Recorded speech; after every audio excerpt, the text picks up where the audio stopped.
Vamos então começar o 20º capítulo, Renascença do Mundo.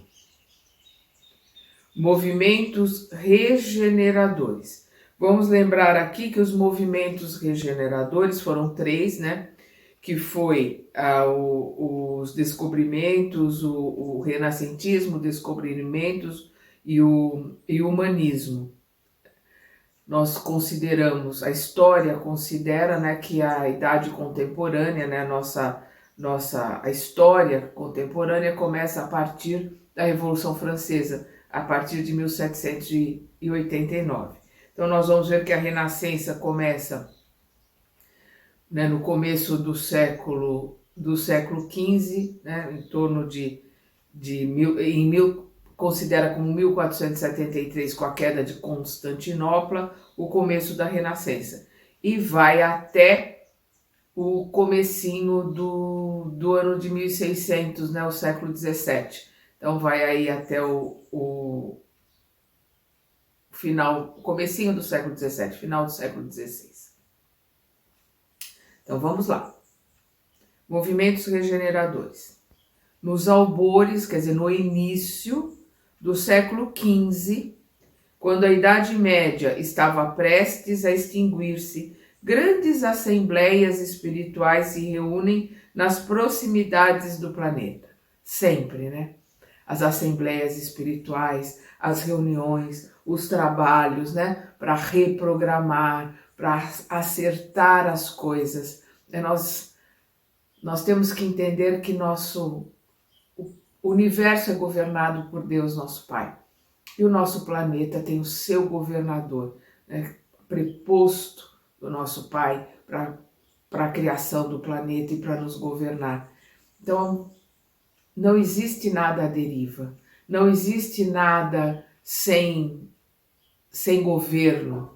As coisas estão sendo assistidas e o plano espiritual está sempre trabalhando para que a gente volte ao caminho, que a gente retorne, né, aos planos de crescimento, aos planos de desenvolvimento espiritual, moral. Então vamos lá.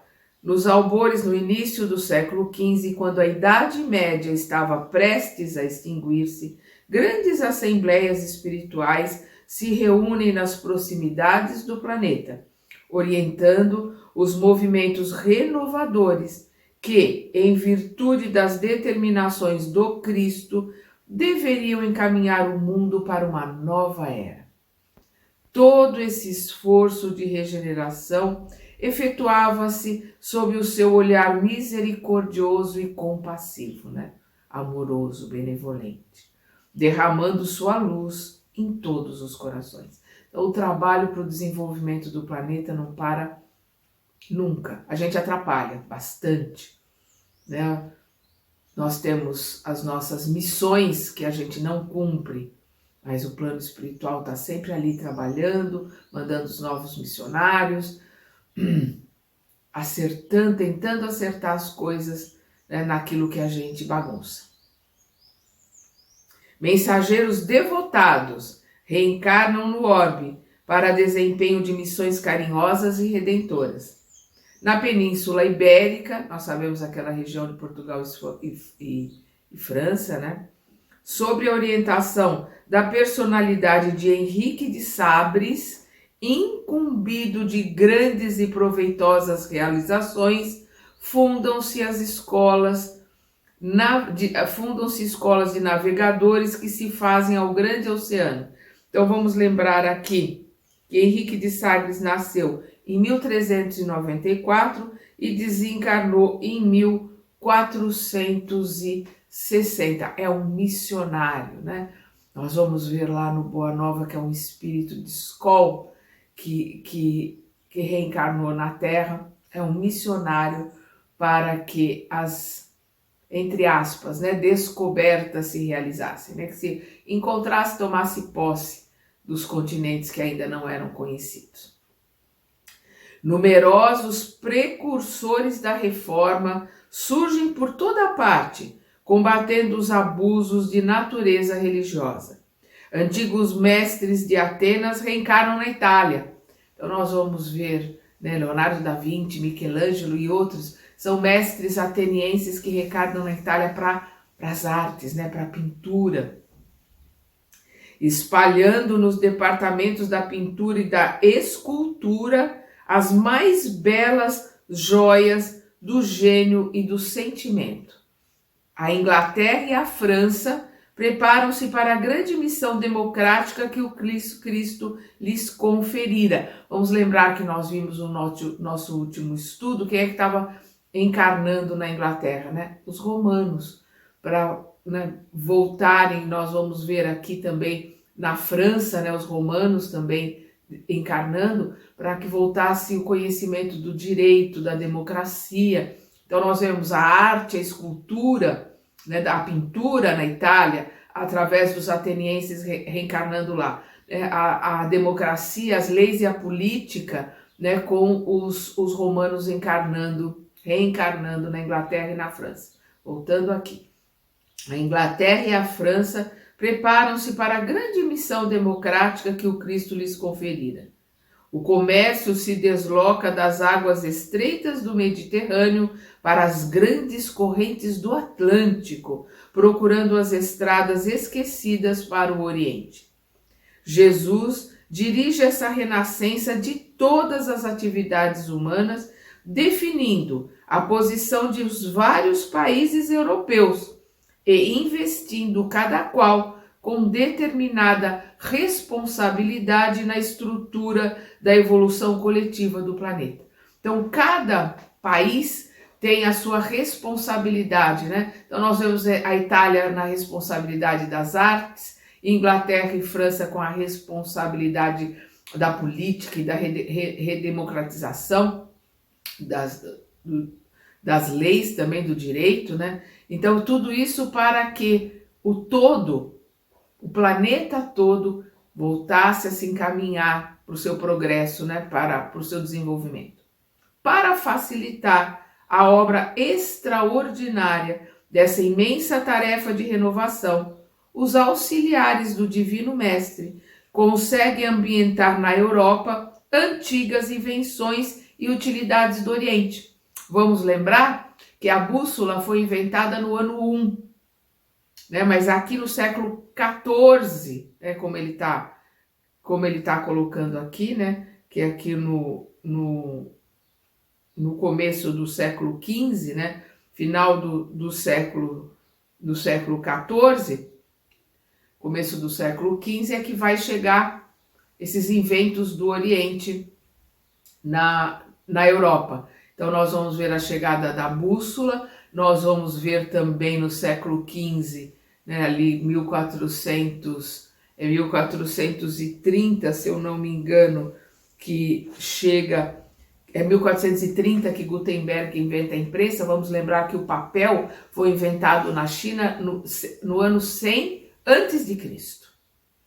E só foi chegar na Europa no começo do século XV, no final do século XIV.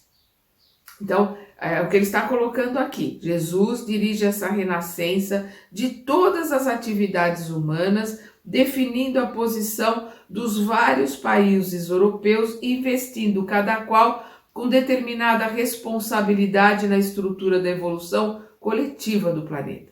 Para facilitar a obra extraordinária dessa imensa tarefa de renovação, os auxiliares do Divino Mestre conseguem ambientar na Europa antigas invenções e utilidades do Oriente, como a bússola para as experiências marítimas e o papel para a divulgação do pensamento.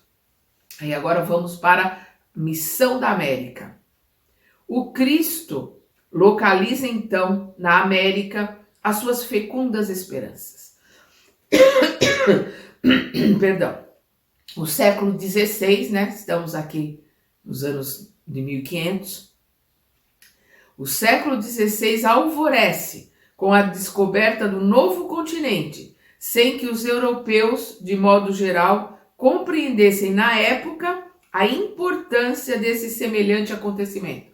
Né, nós temos a descoberta da América, né, dos Estados Unidos, a descoberta do Brasil, né, daqui da América a entrada aqui na América do Sul, mas nós vamos ver que os europeus estão tão encantados com as especiarias, a seda, com tudo que vem do Oriente, principalmente da Índia, que não dão muita importância, graças a Deus, né? Não dão muita importância às Américas que estão sendo descobertas e seus olhos de ganância não se voltam, pelo menos nesses primeiros tempos, para os nossos lados. As riquezas fabulosas da Índia deslumbram o espírito aventureiro daquele tempo e as testas coroadas do velho mundo não entenderam a significação moral do continente americano. Os operários de Jesus, porém, abstraídos da crítica ou do aplauso do mundo, os operários de Jesus desencarnados e encarnados estão principalmente os desencarnados, para realizar a missão e o trabalho que Jesus está colocando. E os encarnados vêm com as suas missões, mas infelizmente na sua grande maioria se deturpam. Então vamos lá.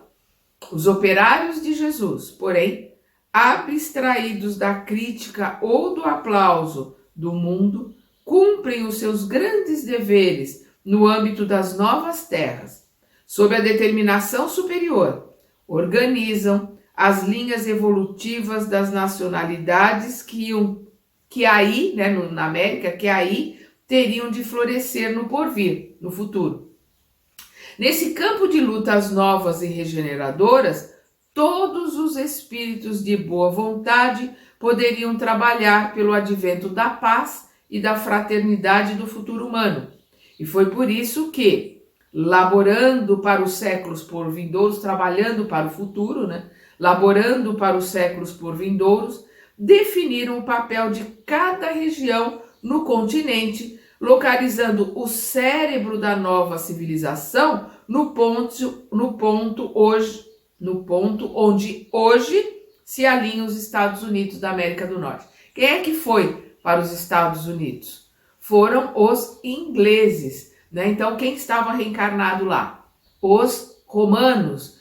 Então, a política, né? O cérebro, o desenvolvimento, as riquezas, a materialidade foi com esses romanos reencarnados da Inglaterra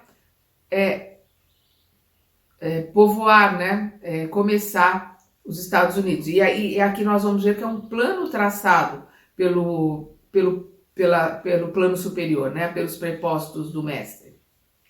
Então, o cérebro da nova civilização no ponto hoje onde se alinham os Estados Unidos da América do Norte. O cérebro nos Estados Unidos. E o seu coração nas extensões da terra farta e acolhedora onde floresce o Brasil na América do Sul. Então, o cérebro lá na América do Norte e o coração aqui no Brasil, na América do Sul. Por isso que nós temos o livro Brasil, Pátria do Evangelho, Coração do Mundo.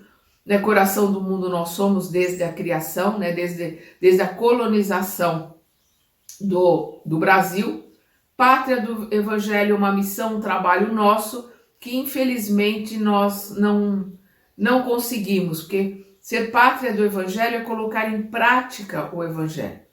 Não é só disseminar ou divulgar ou aprender o Evangelho, mas principalmente colocar em prática. Vamos lembrar as palavras de Francisco de Assis, quando ele diz que o Evangelho deve ser levado a todos os lugares, ensinados a todos os povos e, em último caso, se for necessário, usar a palavra. Porque esse ensinamento tem que ser pelo exemplo. Então vamos lá. Os primeiros, né, os Estados Unidos, guardam os poderes materiais, né, é o cérebro. O segundo, o Brasil, detém as primícias dos poderes espirituais, né? Então as primícias, o começo, né, os primeiros tempos dos poderes espirituais destinadas à civilização planetária do mundo. Então quando a gente vê o César Perry, o Jorge Lahá, que eu adoro as palestras do Jorge Lahá, sou fã número 1 dele. Eu brinco, eu sou fã número 2, né? Que a fã número 1 é a Sâmia. E quando eles colocam que nós estamos aqui nos preparando para nas nossas próximas encarnações levarmos o conhecimento espiritual, levarmos a doutrina espírita para outros povos que não conhecem a doutrina, a gente vê que é exatamente isso que o Emmanuel está colocando aqui, né? O segundo detém as primícias dos poderes espirituais. Quer dizer, aqui no Brasil nós temos esse vínculo do aprendizado do Evangelho, do aprendizado dos ensinamentos do Cristo. Nós vamos ver que com a doutrina espírita, o Evangelho e os ensinamentos do Cristo estão sendo redivivos, né, através dos Espíritos, e com certeza a função daqueles que estão estudando, que estão aprendendo, que estão se aprimorando aqui no Brasil, dentro do conhecimento, mais para frente é reencarnar em povos que não têm esse conhecimento e levar esse conhecimento para lá. Vamos agora para o plano invisível e a colonização do novo mundo. Após a descoberta da América, grande esforço de seleção espiritual foi levado a efeito no seio das lutas europeias, no intuito de criar no novo mundo um outro sentido de evolução. Então, o que é esse esforço de seleção espiritual? Foram aqueles que foram selecionados dentro do plano espiritual superior para que encarnassem na Europa, para serem enviados para a América, para os Estados Unidos, serem enviados para a América do Sul, aqui para o Brasil. Então, não existe nada sem planejamento. Não existe nada sem que tenha ali a mão do mestre, a mão do nosso governador. No sentido da evolução, né? Então vamos repetir aqui. Após a descoberta da América, grande esforço de seleção espiritual foi levado a efeito no seio das lutas europeias, no intuito de criar no novo mundo um outro sentido de evolução. Se os colonizadores da região americana, nos primeiros tempos, eram os degredados, né, aqueles que foram tirados da sua terra, ou os proscritos, né, os exilados das sociedades europeias, importa considerar que estes colonos não vinham tão somente das grandes capitais do antigo continente na exclusiva observância do plano material.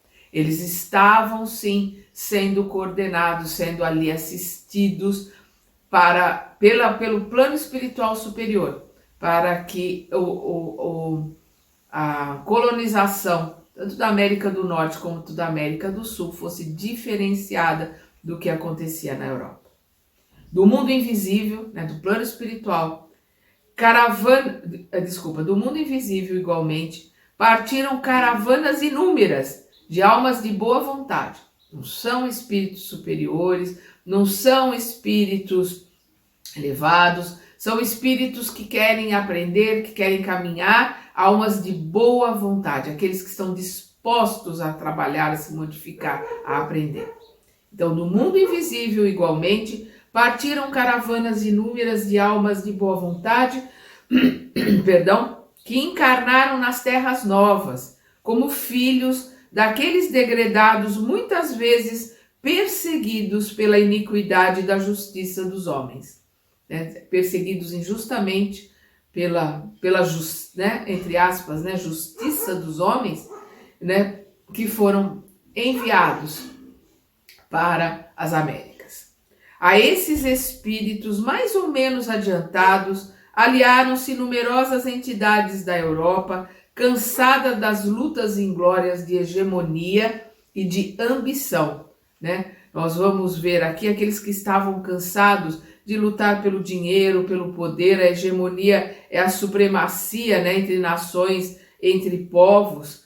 Então estavam cansados de tudo isso e também vieram recomeçar nas Américas uma nova forma de vida. Então vamos voltar aqui, né? Aliaram-se numerosas entidades da Europa, cansada das lutas inglórias de hegemonia e de ambição, buscando a redenção no esforço construtivo de uma nova pátria, em bases sólidas de fraternidade e amor, originando-se desse modo, entre os povos americanos, sentimentos mais elevados quanto à compreensão da comunidade continental. Se reconhecemos na América a projeção espiritual da Europa, temos de convir que se trata de uma Europa mais sábia e mais experiente, não só quanto aos problemas da concórdia internacional e da solidariedade humana, como também em todas as questões que significam os verdadeiros bens da vida. Ele está falando da América, ele está falando da América do Norte e América do Sul, né? Nós vamos ver que ao longo do tempo a América do Norte vai se desviando desse propósito. Vamos lembrar que o símbolo dos romanos era a águia, vamos lembrar que o símbolo dos norte-americanos também é a águia. E nós vamos ver que também, infelizmente, aqui no Brasil, nós fomos nos desviando também do nosso propósito de uma nação mais coesa, mais unida, perdão, sem diferenciação. A miscigenação aconteceu e acontece, mas existe ainda muito preconceito e muito racismo e muita gente enfiando os pés pelas mãos em termos de religiosidade. Em nome da religião ainda fazendo muitas barbáries. Então, infelizmente a gente vai perdão, se deturpando, mas o plano espiritual está sempre trabalhando, está sempre olhando, está sempre caminhando para que as coisas voltem ao lugar. Aqueles que são os catastrofistas, né, que está tudo perdido, não está nada perdido. O mestre está no comando. E as coisas vão caminhando, passos lentos, às vezes um passo para frente, 2 para trás, mas vão caminhando. Perdão, vamos aqui ao apogeu da Renascença. Como eu falei, né? A Renascença começa com a queda de Constantinopla, né? No final do século XV, a Constantinopla cai em 1473. Alguns colocam que a Renascença começa no final de 1300 e vai até o ano de 1600, né? No começo do século XVII. Então, essa renascença iniciada do alto, iniciada no plano espiritual, né, iniciada do alto, clareou a terra em todas as direções. A invenção da imprensa, nós vamos ver que a imprensa foi inventada na Alemanha por Gutenberg em 1430. Então, a invenção da imprensa facultava o mais alto progresso no mundo das ideias, criando as mais belas expressões de vida intelectual. A literatura apresenta uma vida nova e as artes atingem culminâncias que a posteridade não poderia alcançar. Então, os livros ficaram mais baratos e mais acessíveis. Vamos lembrar que o primeiro livro a ser impresso foi a Bíblia, graças a Lutero, com a tradução do Lutero, né, do latim para o alemão. Então, o primeiro livro a ser impresso na Alemanha foi a Bíblia. E graças à reforma, os sentimentos, a colocação reformista de Lutero, Martinho Lutero. Então, vamos lá. E a imprensa vai facilitar para que o conhecimento fique mais acessível. Da mesma forma que no século XXI, né, no final do século XX, principalmente começo do século XXI, mas né, no final do século XX, a internet e as tecnologias facilitaram o conhecimento na palma da mão, gratuito a todos, porque a imprensa facilitou que todos puderam ter acesso ao conhecimento, acesso a livros que não tinham antes, que eram absurdamente caros e fechados dentro dos mosteiros. Com o papel e com a imprensa eles ficaram mais acessíveis, mas ainda estava dentro da elite. No final do século XX, nós vamos ter com as invenções, com o desenvolvimento da ciência, o conhecimento na palma da mão e gratuito. Só não se instrui, só não lê, só não aprende aquele que não quer. A literatura apresenta uma vida nova e as artes atingem culminância que a posteridade não poderia alcançar. Numerosos artífices da Grécia Antiga, reencarnados na Itália, deixam traços indeléveis, que não podem ser apagados, da sua passagem nos mármores preciosos. Lembrando Michelangelo, lembrando Leonardo da Vinci e outros. Há mesmo em todos os departamentos das atividades artísticas um pronunciado sabor da vida grega, anterior às disciplinas austeras do catolicismo na Idade Medieval, cujas regras, aliás, atingiam rigorosamente apenas quem não fosse parte integrante do quadro das autoridades eclesiásticas. O Emmanuel está sendo muito duro, mas é a pura verdade. As leis que o clero, as leis que a igreja colocou eram para os outros. Quem pertencia à realeza e quem pertencia ao clero, essas leis não atingiam, eles podiam fazer o que queriam. Então eu vou repetir aqui as colocações, essa colocação do Emmanuel, Porque esse renascentismo, esses atenienses, que renasceram na Itália principalmente, trouxeram de volta aquela pureza, aquela beleza da arte grega, que se fosse em outra época a igreja não teria permitido. A igreja iria censurar, como censurou, colocou panos e colocou censura nas artes que estavam nos museus. Então veio na época certa. E o que o Emmanuel coloca aqui, que essa censura, que essas leis rígidas do catolicismo só eram para os outros, não para os eclesiásticos, muito menos para os donos do poder. Então ele coloca aqui, repetindo, há mesmo em todos os departamentos das atividades artísticas um pronunciado sabor da vida grega, anterior, a vida grega anterior às disciplinas austeras, duras, do catolicismo na Idade Medieval, cujas regras, aliás, atingiam rigorosamente apenas quem não fosse parte integrante do quadro das autoridades eclesiásticas. Nós vamos agora para a renascença religiosa. As atividades reformadoras não poderiam escapar à igreja, desviada do caminho cristão.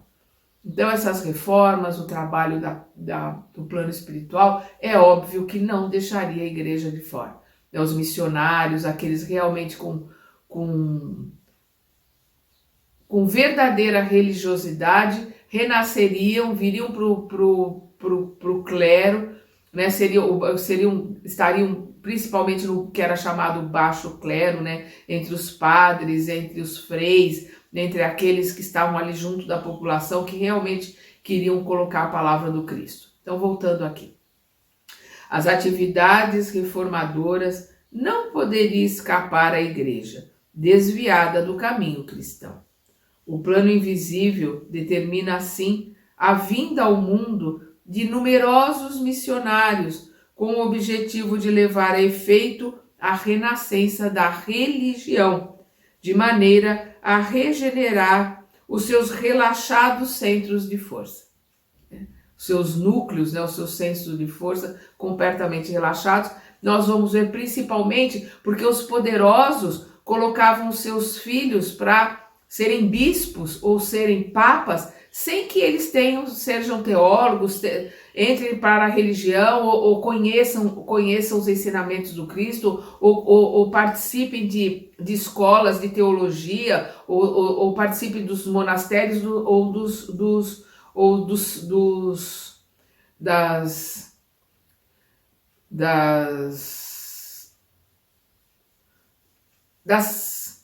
seminários, onde eles começavam com seminaristas, me fugiu agora o nome, os lugares onde eles iam estudar para serem padres. Então, eles não passavam por nada disso, eles já eram colocados direto no poder como bispos, muitos deles muito promíscuos, não tinham nada a ver com a religião, e isso é que criou uma revolta muito grande naqueles que verdadeiramente estavam ligados à religião, estavam ligados aos ensinamentos do Cristo. Assim, no século XVI, aparecem as figuras veneráveis de Lutero, Calvino, Erasmo, Melanchthon e outros vultos notáveis da Reforma na Europa Central e nos Países Baixos. Então vamos lá, Lutero nasceu em 1483, desencarnou em 1546, foi um monge alemão, um monge agustiniano alemão, né, e era professor de teologia. Então ele traduziu do latim para o alemão para que ele pudesse ensinar e publicou, né, o primeiro livro a ser publicado foi a Bíblia para que todos tivessem acesso. Nós vamos ver Calvino, que era parceiro de Lutero, nasceu em 1509, desencarnou em 1574, teólogo também, e Erasmo, né, de Roterdã, que nasceu em 1476 e desencarnou em 1536, Melanchthon, que foi um astrônomo colaborador de Lutero e foi o continuador da obra do Lutero após o desencarne do Lutero em 1546. Então, por ocasião dos primeiros protestos contra o fausto desmedido dos príncipes da igreja, né, quer dizer, né,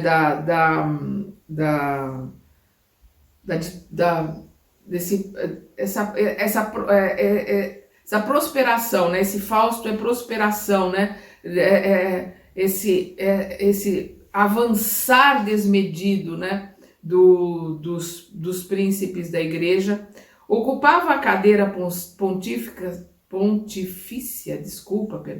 ocupava a cadeira pontifícia Leão X, cuja vida mundana impressionava desagradavelmente os espíritos sinceramente religiosos. Então vamos ver, Leão X nasceu em 1475 e desencarnou em 1521, era italiano da família dos Médici e foi o último não sacerdote a ser declarado papa. Então ele era, né, a família de um príncipe da família que detinha o poder, foi colocado como papa diretamente e ele era extremamente promíscuo, né? E ele criou o livro das taxas, né? E os dominicanos é que tinham o direito de cobrar essas taxas e tinha um preço para cada ato, para cada pecado, para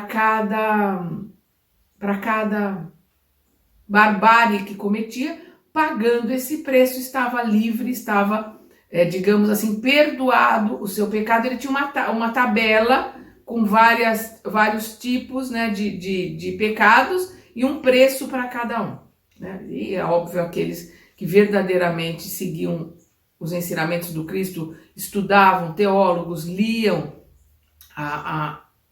o Velho e o Novo Testamento, se revoltaram com Leão X. Então, sob a direção de Leão X, criara-se em 1518 o célebre Livro das Taxas da Sagrada Chancelaria e da Sagrada Penitenciária Apostólica. Um preço para cada coisa, quem tinha dinheiro não cometia pecado nenhum, estava livre de qualquer pagamento, né, quando morresse.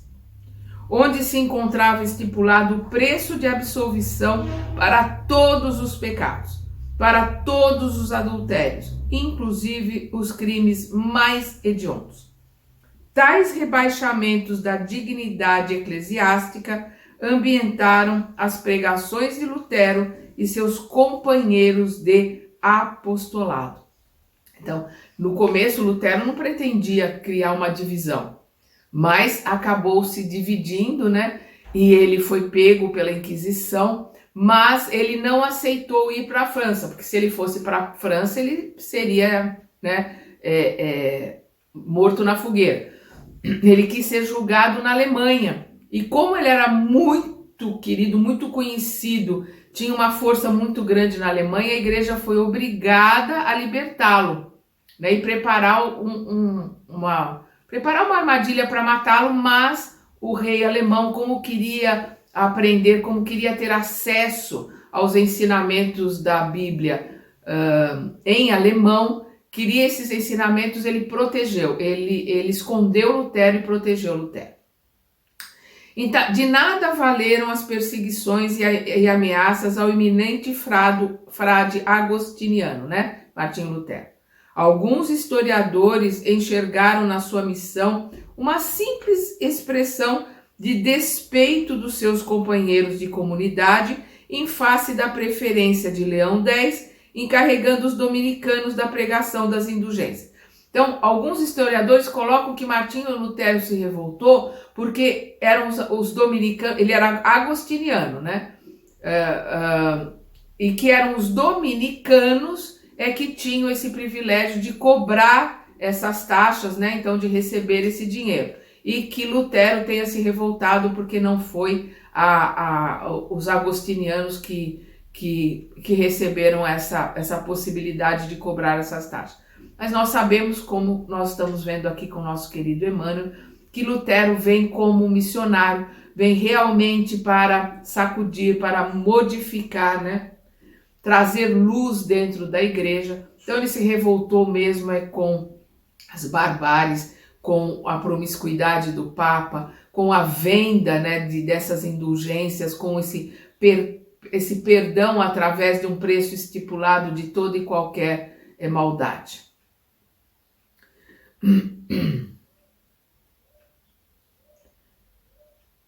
A verdade, contudo, Emmanuel colocando aqui a verdade, né? A verdade, contudo, é que o humilde filho de Eisleben, ou Sleben, eu não sei como se pronuncia, é o nome da cidade alemã onde nasceu o Martinho Lutero, tornara-se órgão da repulsa geral aos abusos da igreja. Então, Martinho Lutero tinha uma repulsa aos abusos da igreja. No capítulo da imposição dogmática e da extorsão pecuniária. Então, é o que mais revoltava Lutero. A imposição dogmática, né? As pessoas terem que engolir goela abaixo, não ensinar, não permitir que as pessoas lessem a Bíblia, não permitir que as pessoas tivessem acesso à Bíblia só para os eclesiásticos, só para quem conhecesse o latim. Mesmo assim, os eclesiásticos, se a pessoa conhecesse latim, ela não tinha direito a ter acesso à Bíblia.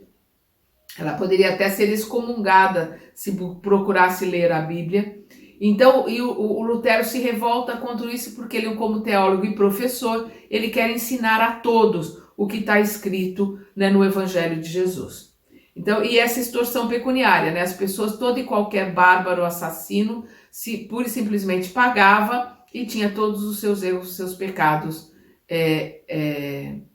liberados, né, limpos.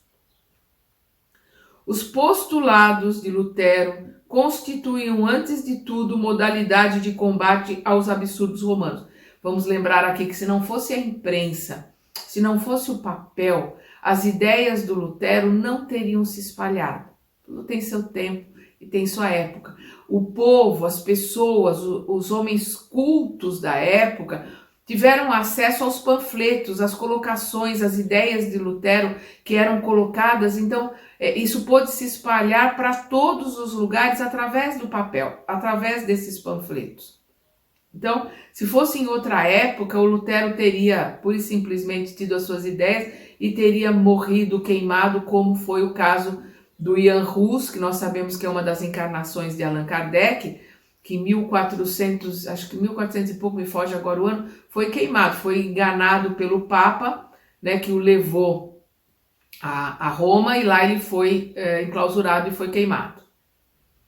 Ele também queria a mudança na igreja. Então, os postulados de Lutero constituíram, antes de tudo, modalidade de combate aos absurdos romanos, sem representarem o caminho ideal para as verdades religiosas. Ao extremismo do abuso, respondia com o extremismo da intolerância, prejudicando a sua própria doutrina. O que ele está colocando aqui? Né? Os absurdos romanos, quer dizer, os romanos, né, que reencarnaram ali naquelas regiões e trouxeram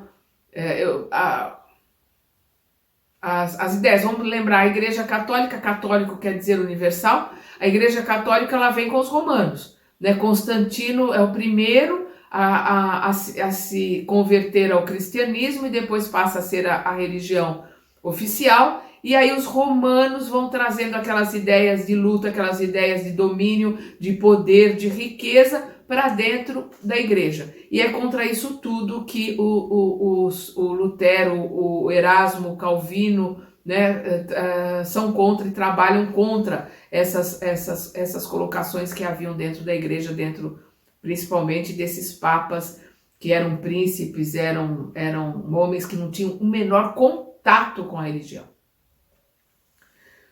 Ao extremismo do abuso, respondia com o extremismo da intolerância. Então, eles tinham o abuso de um lado, em termos do que para eles tudo era permitido, e eram completamente intolerantes ao qualquer um que se levantasse contra o dogma, se levantasse contra a infalibilidade do Papa, contra as ordens do papado, era considerado herege, julgado e, na maioria das vezes, queimado, e as suas propriedades passavam a ser da igreja. Mas o seu esforço, né, do Lutero, né, mas o seu esforço se coroou de notável importância para os caminhos do porvir. O seu trabalho, o seu esforço dividiram, né, racharam a igreja e começou o protestantismo. E nós vamos ver aqui uma das infâmias, né, porque foi onde começou a Inquisição, que é a Companhia de Jesus. Uma onda de claridade, uma onda de claridades novas felicitava todas as consciências, mas os espíritos tenebrosos e pervertidos, né? Da mesma forma que os espíritos iluminados prepostos do Mestre se reuniam para estabelecer ajuda, mandar missionários, infelizmente, os nossos irmãozinhos instigantes também se reuniam nos umbrais grossos, nas trevas, e traçavam seus planos. Então, é o que ele coloca aqui. Uma onda de claridades novas felicitava todas as consciências, mas os espíritos tenebrosos e pervertidos que mostraram ao europeu outras aplicações da pólvora, além daquelas que os chineses haviam enxergado na beleza dos fogos de artifício. Vamos lembrar que os chineses conheciam há muito tempo a pólvora e usavam como fogos de artifício, e na Europa ela vai ser usada para matar pessoas. Inspiraram o cérebro obcecado e doentio de Inácio de Loyola. Então ele já coloca aqui o cérebro obcecado, né, para doutrinar os mouros, para saquear, obcecado para levar ao cristianismo aos infiéis através da lança, da espada, através do poder, através da subjugação. Então nós vamos ver que Inácio de Loyola nasceu em 1491 e desencarnou em 1556. Ele criou a Companhia de Jesus para combater o protestantismo. Então vamos voltar aqui. Inspiraram o cérebro obcecado e doentio de Inácio de Loyola a fundação do jesuitismo em 1534. Em 1534 ele fundou a Companhia de Jesus, colimando, né, direcionando, reprimir as liberdades de consciência. Aqueles que pensassem diferente da igreja acabar, né, com essas ideias do protestantismo.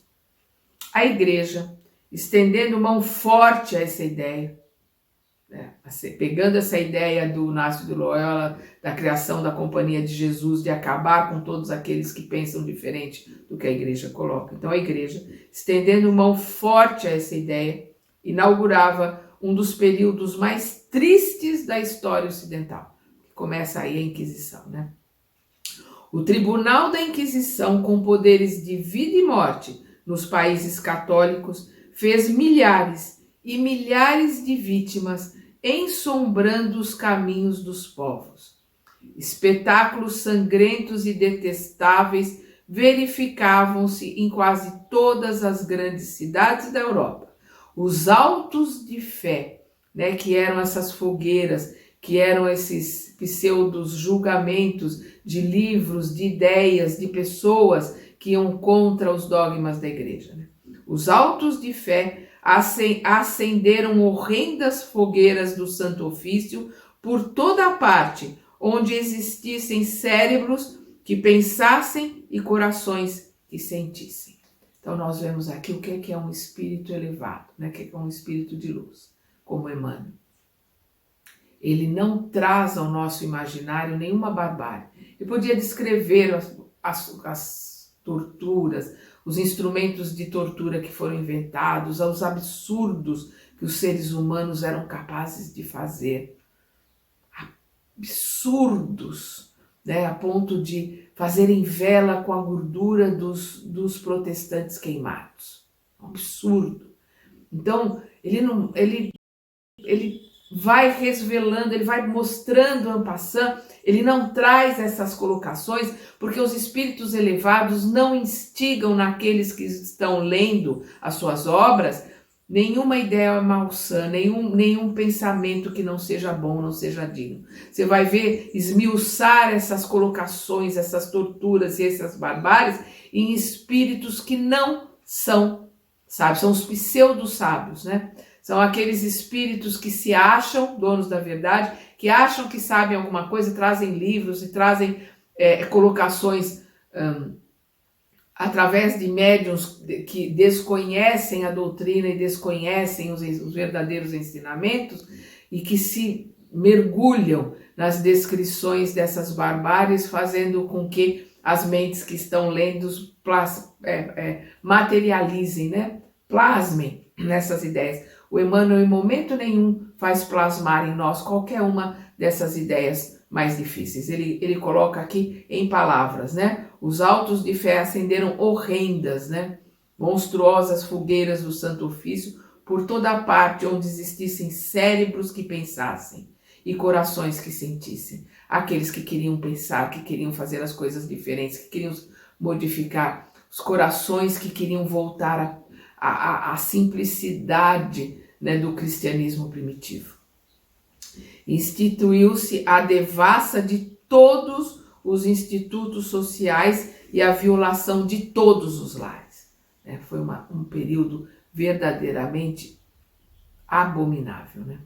Na Espanha, queimavam o infeliz na praça pública. Na França, tétrica noite causava pesadelos coletivos em matéria de fé. Vamos lembrar, né, a noite de São Bartolomeu em 1572, que foi um banho de sangue onde todos os protestantes foram degolados, que tinham ido lá para o casamento do filho de Catarina de Médici, e ela mandou que todos fossem degolados. Se fala em 3.800 mortes para mais. Então como ele coloca aqui, né, na França, tétrica noite causava pesadelos coletivos em matéria de fé. Na Irlanda, muitos, né, abre aspas, fiéis, fecha aspas, faziam questão de levar ao altar de Jesus a vela feita da gordura dos protestantes. Absurdos, né, absurdos realizados em nome do Cristo, que veio ensinar o amor, que veio trazer, né, o amai-vos como eu vos amei. E aí agora nós vamos ver a ação do jesuitismo. A companhia de Jesus, de nefasta memória, né? Essa memória triste, não procurava conhecer os meios para cogitar tão somente dos fins imorais a que se propunha. Então não importava os meios, se era pela lança, pela espada, pelo fogo, pela força, mas ela queria atingir os fins. Ou se transformava em católico aceitando os dogmas, ou era morto.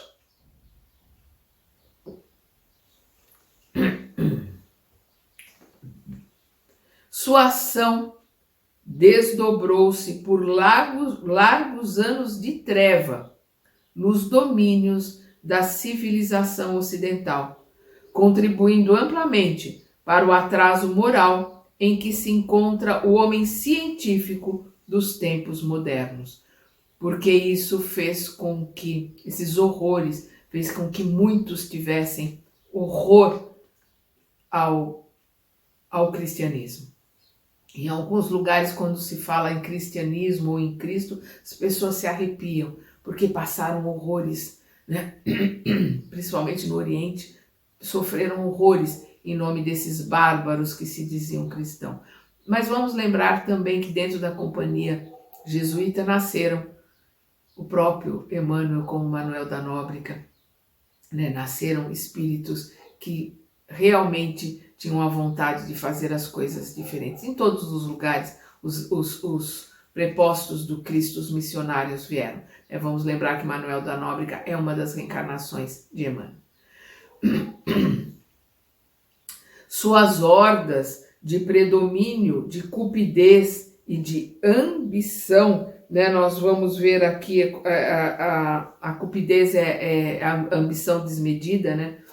Então, suas hordas de predomínio, de cupidez e de ambição não martirizaram apenas o mundo secular. Também os padres sinceros sofreram largamente sobre a sua preponderância nefasta.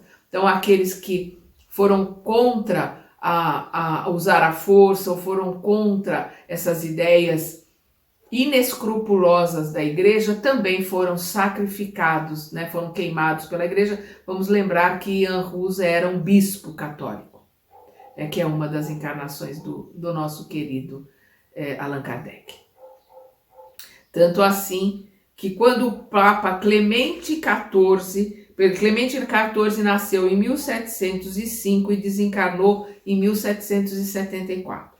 Então, tanto assim que quando o Papa Clemente XIV tentou extinguir a Inquisição em 1773, com o seu breve, eu não sei se é assim que se pronuncia, Dominus Ac Redemptor, exclamava desolado.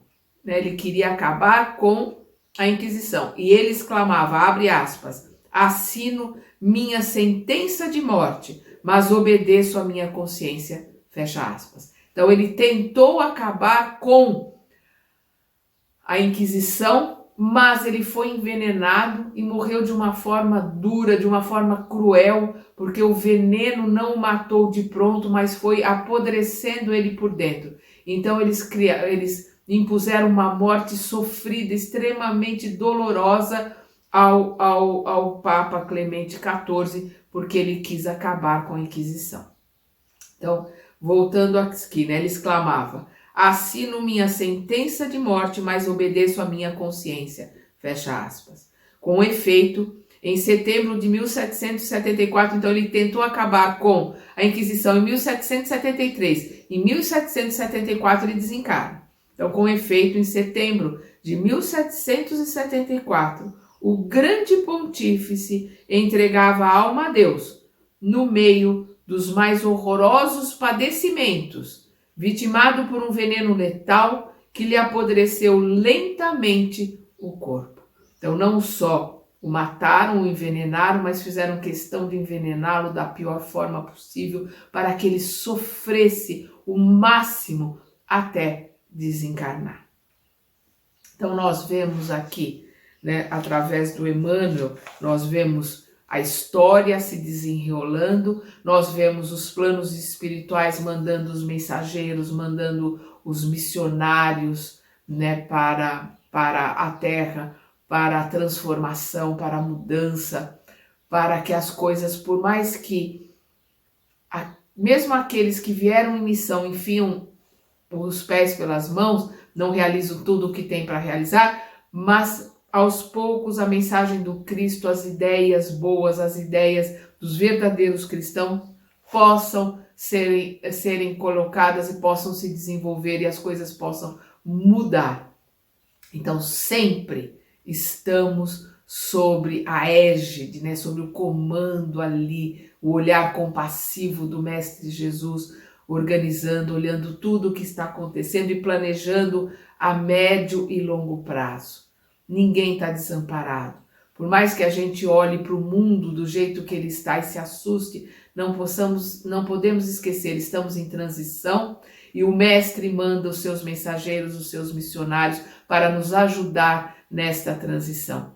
E com a sua infinita misericórdia, Deus permite que irmãos que estavam presos, irmãos bárbaros, reencarnem na sua última oportunidade de reencarnar na Terra, porque se não se modificarem serão exilados num outro planeta. Então eles têm essa chance, por isso que a gente vê barbáries aí do tempo da Idade Média, né? Pessoas sendo degoladas e coisas bárbaras acontecendo, porque são irmãozinhos que estão tendo a sua última chance no planeta Terra, porque Deus é justo e misericordioso.